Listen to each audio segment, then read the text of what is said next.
संसद टीवी पर आप सभी दर्शकों को नमस्कार। मैं हूं प्रदीप सिंह। आज संसद टीवी के मंच पर एक ऐसी शख्सियत हैं जिनका नाम से पहले उनका काम बोलता है। बात समाज सेवा की हो, बात संगठन की हो, चुनावी रणनीति की हो या शासन की, उनका काम जो है वो अलग से बोलता है। उनके अगर आप राजनीतिक जीवन को देखें तो संगठन से शुरू करके केंद्रीय मंत्री के स्तर तक पहुंचे, लंबे समय तक प्रधानमंत्री नरेंद्र मोदी के सहयोगी रहे और उनकी पूरी जो राजनीतिक यात्रा है उसके कह सकते हैं एक तरह से सहयात्री रहे। तो आज ये बातचीत हो रही है इसलिए कि प्रधानमंत्री नरेंद्र मोदी ने अपने सार्वजनिक जीवन के, खासतौर से चुनावी राजनीति के जीवन के 20 साल पूरे किए। 7 अक्टूबर 2001 को उन्होंने गुजरात के मुख्यमंत्री पद का भार संभाला था। तब से ये यात्रा जो है वो अनवरत जारी है। तो आप ठीक समझ गए होंगे अब मैं किसकी बात कर रहा हूँ। जी हाँ, मैं बात कर रहा हूँ भारत सरकार के गृह मंत्री और भाजपा के पूर्व राष्ट्रीय अध्यक्ष अमित शाह। अमित शाह जी, आपका संसद टीवी पर स्वागत है। नमस्कार प्रदीप जी। आपने प्रधानमंत्री नरेंद्र मोदी को एक स्वयंसेवक के रूप में देखा, फिर एक संगठनकर्ता के रूप में देखा, फिर एक राजनीतिक कार्यकर्ता के रूप में देखा, मुख्यमंत्री के रूप में देखा, प्रधानमंत्री के रूप में देखा और विश्व नेता बनते हुए देखा। इस दौरान कई पड़ाव आए होंगे, कई उतार चढ़ाव आए होंगे। कौन सी ऐसी बात, कौन सा ऐसा मुद्दा, कौन सा ऐसा समय आया जो आपको लगा कि उनके लिए सबसे चुनौतीपूर्ण रहा? देखिए, मोदी जी के जीवन के कुल मिलाकर सार्वजनिक जीवन में आने के बाद 3 हिस्से किए जा सकते हैं। एक तो भारतीय जनता पार्टी में आने के बाद की मैं बात करता हूँ जी। भारतीय जनता पार्टी में आने के बाद का उनका पहला कालखंड एक दृष्टि से बनाए तो वो संगठनात्मक काम का था।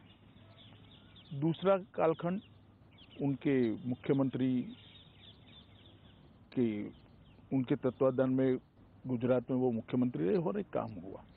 और तीसरा राष्ट्रीय राजनीति में आकर वो प्रधानमंत्री बने।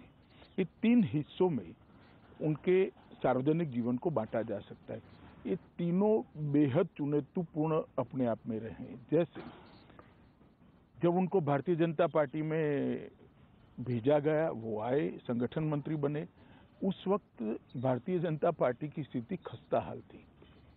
गुजरात कोई पहले से भारतीय जनता पार्टी के अनुकूल राज्य रहा नहीं था। हम सब युवा कार्यकर्ता थे, कोई भविष्य नजर नहीं आता था।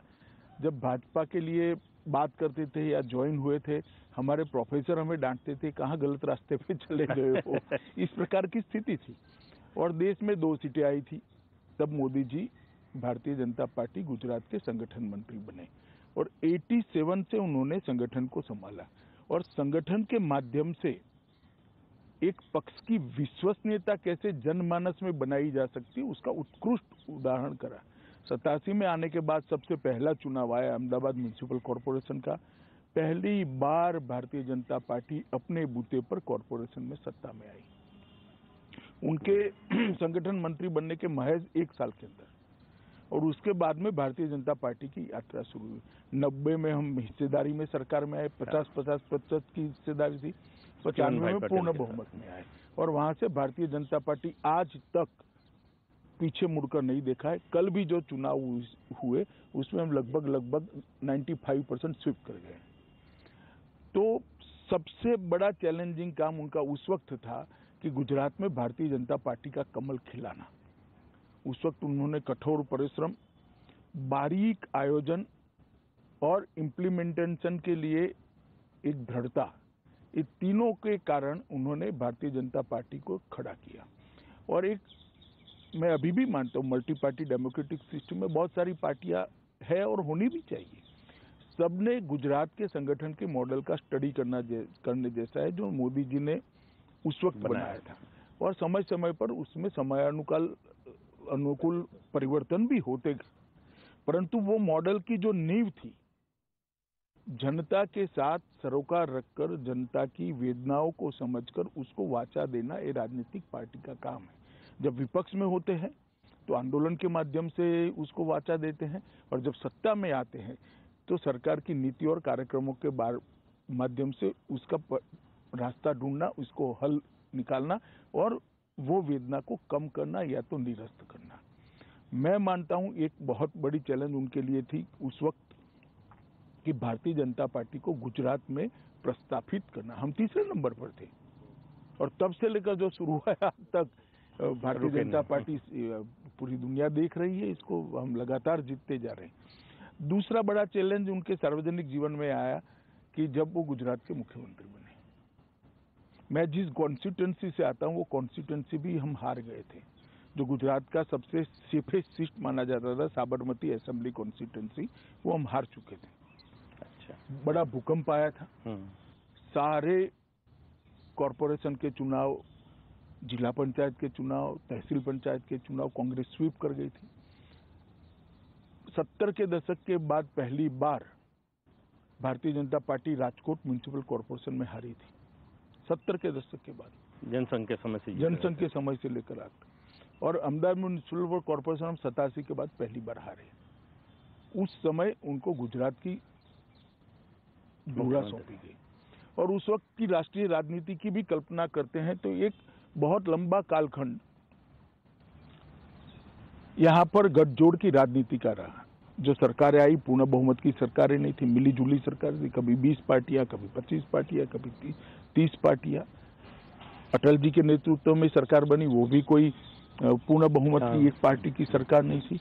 और इसका परिणाम वो ये हुआ था कि एक लचर स्थिति देश भर में बन गई थी और सब लोगों का भरोसा उठता जा रहा था। उस वक्त नरेंद्र भाई गुजरात के मुख्यमंत्री बने और गुजरात के मुख्यमंत्री बनने के बाद उन्होंने जिस प्रकार से तेजी से, हालांकि उनको प्रशासन का कोई अनुभव नहीं था, कभी सरपंच भी नहीं बने, आप विधायक, इसीलिए लोगों को और आश्चर्य होता है, सरपंच भी नहीं बने थे, मगर फिर भी उन्होंने बहुत धैर्यपूर्ण तरीके से प्रशासन की बारीकियों को समझा, जो एक्सपर्ट से उनको प्रशासन के साथ जोड़ा, उनकी चीजों को लोक भोग्य बनाया, योजनाओं में तब्दील किया और योजनाओं को लोगों तक पहुंचाने का काम किया।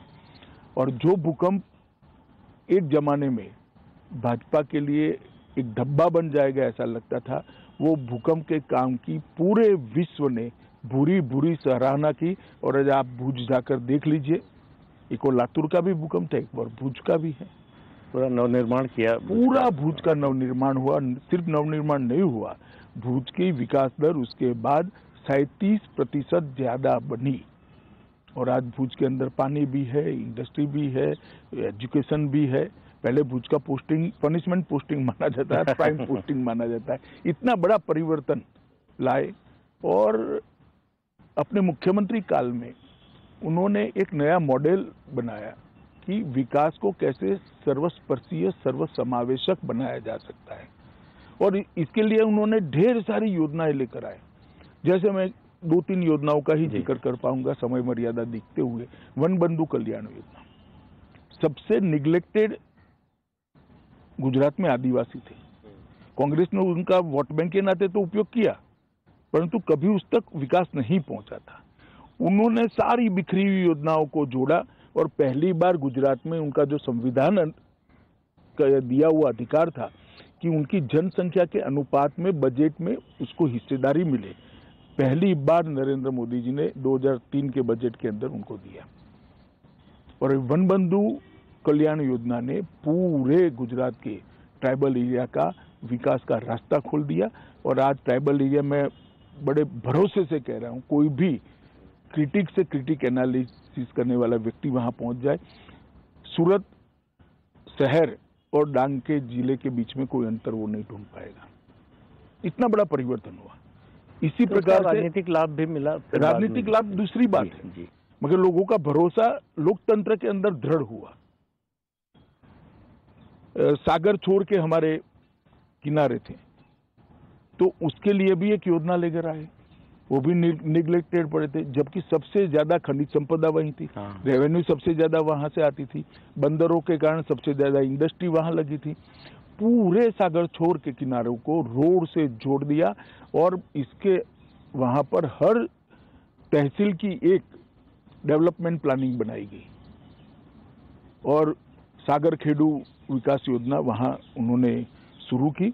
आज वो एरिया पूरा गुजरात की इंडस्ट्रियल डेवलपमेंट का बैकबोन बना हुआ है। और तीसरा, हमारे यहाँ देश भर में था उस वक्त सबसे बड़ा प्रॉब्लम ड्रॉप आउट का था, enrolment and drop out education की, प्राइमरी एजुकेशन की मैं बात कर रहा हूँ। तो गुजरात जैसे राज्य में बहुत बड़ी समस्या थी। उन्होंने खुद कड़ी धूप के अंदर पटवारी से लेकर मुख्यमंत्री तक सब लोगों ने 5 दिन शुद्ध रूप से 5 दिन में 25 स्कूलों में जाना है और महोत्सव के रूप में बच्चों के एनरोलमेंट का कार्यक्रम शुरू करा है और हमारे एनरोलमेंट को 100% तक पहुंचाया। और उसके बाद वहां अभिभावकों की कमेटी बनवाई। स्केल और स्पीड का जो है उनका कॉन्सेप्ट वहीं से आया, वो शुरू से है, वो शुरू से है। संगठन में भी था, सरकार में भी था, गुजरात के मुख्यमंत्री थे तब भी था। और उन्होंने अभिभावकों की कमेटी बनाई, विशेषकर माताओं की कमेटी बनाई। कोई भी बच्चा स्कूल नहीं आता है तो उसकी चिंता होती थी, मास्टरों की जिम्मेदारी तय कर दी। और ये सारी चीजों के बाद प्राइमरी एजुकेशन में गुणवत्ता बढ़ाने के लिए भी गुणोत्सव कर एक कार्यक्रम लिया और इसके कारण परिणाम ये आया, एनरोलमेंट 67% था, वो 100% पहुंचा। ड्रॉप आउट रेशियो 37% था, वो पॉइंट समथिंग पहुंच गया, 1% से नीचे चला गया। अब इसका इवैल्यूएशन कोई करेगा तो मालूम पड़ेगा कि देश के विकास में, गुजरात के विकास में इसका कंट्रीब्यूशन क्या हो सकता है। एक अनपढ़ आदमी देश पर कितना बड़ा बोझ बनता है, ना जो अपने संविधान के दिए हुए अधिकारों को जानता है, ना संविधान ने हमसे जो अपेक्षा करी है वो दायित्व को जानता है, वो कैसे एक अच्छा नागरिक बन सकता है। इसके अंदर आमूलचूर परिवर्तन है। इसी प्रकार से शहरी विकास, ग्रामीण विकास, औद्योगिक नीति, वाइब्रेंट गुजरात का उन्होंने एक बहुत बड़ा एक्सपेरिमेंट करा। खावड़ा तक पानी भी उनके समय में ही पहुंचा। नर्मदा योजना को अंजाम तक पहुंचाने का काम किया। सौनी योजना लाकर गुजरात के अंदर लगभग टैंकर राज को समाप्त कर दिया। गुजरात ऐसा एक क्षेत्र था जहाँ टैंकरों की इंडस्ट्री चलती थी क्योंकि गांव में पानी नहीं होता था। आज फ्लो से पानी हर गांव में जाता है, पीने की पानी की कहीं किल्लत नहीं है। और दृढ़ता पूर्वक कठोरता से नीति बनाकर जो काम किया, इसका परिणाम यह है कि गुजरात के कई जिले आज काली यादी से बाहर आ चुके हैं। 100 फुट भूगर्भ जल का लेवल ऊपर आया है। पूरे भारत में एक ही ऐसा क्षेत्र है जहाँ भूगर्भ जल में बढ़ोतरी हुई। तालाबों को बहुत डीप करने का काम किया गया, छोटे छोटे चेक डैम बनाए गए। नर्मदा का जो बाढ़ का पानी था उसको तालाबों में डाइवर्ट कर, इस प्रकार से एक दूसरी चैलेंज को उसने इतने अच्छे तरीके से लिया कि देश भर के अंदर जो मिली जुली सरकारों का एक युग था, वो युग में एक छवि बनी थी कि ये मल्टी पार्टी डेमोक्रेटिक सिस्टम शायद फेल तो नहीं कर जाएगी। गुजरात के नरेंद्र भाई के सफल मुख्यमंत्री काल के दौरान न केवल गुजरात, देश भर में एक आशा का किरण जागृत हुआ कि मल्टी पार्टी डेमोक्रेटिक सिस्टम में कोई दोष नहीं है, ये सफल हो सकती है, ये डिलीवर कर सकती है, अंतिम व्यक्ति तक जा सकती है। और वेलफेयर स्टेट की जो कल्पना, कल्याण राज्य की कल्पना, मैं पश्चिम की कल्पना की बात नहीं करता, अपने संविधान निर्माताओं ने जो कल्पना करी थी वो साकार हो सकती है। तो ये दूसरी चैलेंज थी। और तीसरी चैलेंज जब वो भारत के प्रधानमंत्री बने तब आए। आप जानते ही हो, मैं डॉक्टर मनमोहन सिंह जी की सरकार के लिए कोई टिप्पणी करना नहीं चाहता, ये कोई राजनीतिक मौका भी नहीं है, परंतु हर क्षेत्र के अंदर देश नीचे नीचे नीचे जा रहा। 12 लाख करोड़ के घपले, घोटाले, भ्रष्टाचार सरफेस पर आ चुके थे। सार्वजनिक जीवन पर श्रद्धा पाताल के अंदर पहुंच गई थी। दुनिया भर में देश का कोई सम्मान नहीं था। हमारी आंतरिक और बाहरी सुरक्षा बिल्कुल लचर हो पड़ी थी। पॉलिसी पैरालिसिस हो चुका था। नीतिगत फैसले महीनों तक सरकार की आंतरिक उलझनों में उलझते रहते थे। एक मंत्री महोदय ऐसे थे पूरे 5 साल कैबिनेट में ही नहीं आए। कई सारी ऐसी चीजें थी जो सवाल करती थी कि कैसे चल सकता है।